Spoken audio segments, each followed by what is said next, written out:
Pastinya untuk kita memahami berkenaan dengan impak kepada pindaan perlembagaan persekutuan ini, untuk mengulas lanjut berkenaan dengan isu ini, berada menerusi talian Google Meet ketika ini adalah penyelidik undang-undang dan perlembagaan Profesor Datin Dr. Faridah Jalil.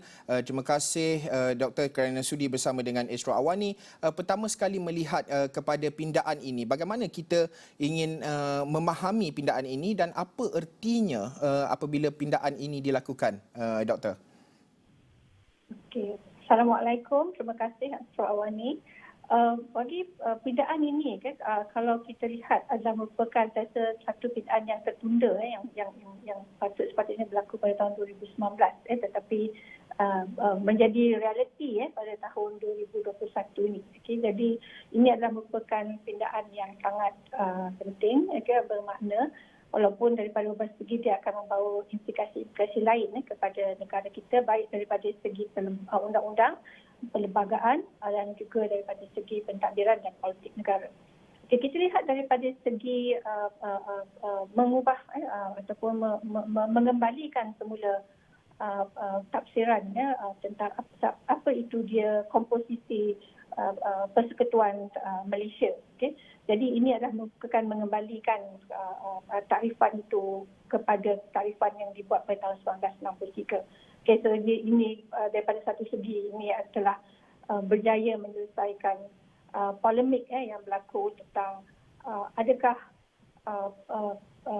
Sabah dan Sarawak itu adalah merupakan negeri-negeri yang bersama-sama membentuk Malaysia ataupun itu adalah merupakan satu kesatuan yang kemudiannya bergabung sebagai Malaysia.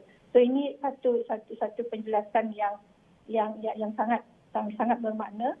Walaupun mungkin 10 ataupun 15 tahun daripada sekarang dia itu akan membangkitkan persoalan yang lain pula. Sebab kalau kita lihat daripada segi sejarah pindaan kepada perkara 1-2 ini, okay, kita akan lihat pada tahun 1970 pindaan ini dibuat kerana ingin meletakkan, memposisikan Sabah dan Sarawak itu pada kedudukan yang setara. Okay, tetapi pindaan yang dibuat pada tahun 1976 itu pun sebenarnya untuk menyetarakan kedudukan Sabah dan Sarawak. Jadi kita lihat suasana politik dan juga suasana latar belakang sebuah negara ini akan menentukan bagaimana nanti kita melihat. Walau apapun pindaan ini akan boleh memperjelaskan lagi kedudukan dan boleh membantu untuk membina masa depan negara yang lebih bermakna dan efektif. Ya. Dr. Faridah, antara perkara yang pastinya perkara ini begitu teknikal. Kalau kita lihat mungkin rakyat di bawah sana, seperti kalau kita lihat mereka yang berada di Sabah Sarawak dan juga orang rakyat secara umumnya yang tidak mengetahui ataupun tidak mengambil maklum secara lanjut berkenaan dengan perlembagaan persekutuan ini, mungkin agak sukar faham dari segi pindaan ini. Bagaimana ianya memberi impak, sama ada di peringkat kerajaan persekutuan daripada pelaksanaan dasar-dasar ataupun termasuk juga di negeri-negeri Borneo ataupun di dalam termsnya adalah menggunakan Borneo States itu ataupun di Sabah Sarawak itu. Bagaimana impaknya yang mungkin akan dirasai oleh rakyat apabila pindaan ini dilakukan, Doktor? Okey, mendengar daripada ucapan Menteri Haluan Undang tadi kan berkaitan dengan pindaan dan mendengar daripada pihak-pihak yang dibawa untuk konsultasi ataupun kita kata libat urus yang dibuat. So saya rasa agak ada kelompangan di situ kerana libat urus itu tadi melibatkan golongan atasan tetapi dia tidak pergi kepada peringkat akar umbi rakyat. Itu satu yang saya lihat tadi. Saya lihat siapa dia pihak-pihak yang dilibat urus. Jadi apabila kita bercakap tentang bagaimana perasaan rakyat penduduk-penduduk di Sabah dan Sarawak nanti, kemungkinan mereka ini akan melihat pindaan ini tadi berasaskan kepada sentimen mereka yang kita tahu sentimen di Sabah dan Sarawak pada masa ini adalah tadi supaya kedudukan Sabah dan Sarawak itu dikembalikan kepada asal. Sedangkan kalau bercakap dengan orang undang-undang atau orang perlembagaan, ianya itu tadi tidaklah begitu besar impaknya kepada pengurusan dan pentadbiran negara. Kerana tetapi yang akan jelas, yang lebih jelas daripada kita nanti adalah tentang kita sekarang tahu apa dia itu Hari Malaysia, kerana Hari Malaysia itu adalah merupakan macam-macam peristiaran pentadbiran saja, tetapi berserta dengan takrifan Hari Merdeka itu kita sekarang dah ada Hari Malaysia di dalam Perlembagaan Persekutuan. Dan diperjelaskan lagi tentang siapakah dia itu yang membentuk ras ataupun anak negeri Sabah dan Sarawak. Okay, so senarai itu tadi akan diperbagi. So bagi rakyat ini adalah memperjelaskan keberadaan mereka itu di dalam konteks keluarga Malaysia.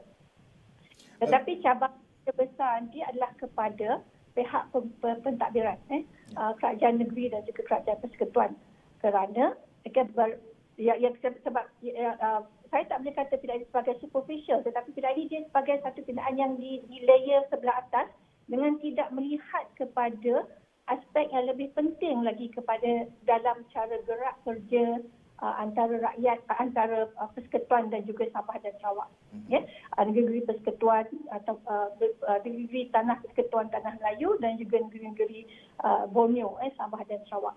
Kerana kenapa saya cakap macam tu? Kerana asas sebenarnya kepada keistimewaan. Sama kita cakap keistimewaan Sabah dan Sarawak ataupun the special constitutional position, kedudukan istimewa daripada sudut perlembagaan Sabah itu tidak berubah.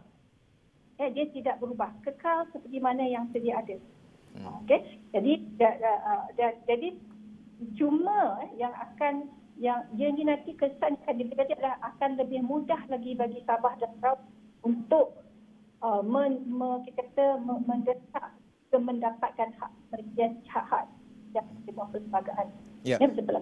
Dr. Farida, mungkin secara ringkas sebelum kita mengakhiri perbincangan ini berbaki kurang 2 minit ini, apa lagi bentuk pindaan yang boleh dilakukan dalam merealisasikan impian MA63 itu dihidupkan kembali di dalam Perlembagaan Persekutuan itu? Mungkin secara ringkas, Dr. Farida.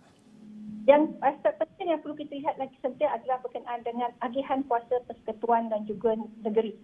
Ya, itu yang penting yang kita perlu lihat di dalam bahagian 11 Perlembagaan Persekutuan, bermula daripada perkara 73 hingga 79, perkara 80 dan 81 dan juga perkara 82. Berkaitan dengan urusan perundangan, berkaitan dengan agihan kuasa pentadbiran dan juga berkaitan dengan kuasa keuangan. So ini perkara yang perlu diberi perhatian kerana kalau kita lihat isu-isu yang berbangkit di negeri Sabah adalah sekarang adalah tentang juga di negeri-negeri Tanah Melayu adalah berkenaan dengan agihan keuangan iaitu pemberian royalty. Ya, kita lihat tentang sekali Petronas pun telah mula mengadakan kita kata perjanjian dengan Petrol Sabah Sarawak berkenaan dengan isu. Jadi itu telah menampakkan bahawa daripada segi aspek agihan kuasa perundangan dan agihan kuasa perundangan perlu dilihat semula. Kemungkinan yang paling penting adalah tentang hasil-hasil galian dan juga tentang aspek kita kata commercial tentang perdagangan. So itu antara aspek penting yang perlu diberi perhatian lepas daripada pindaan ini.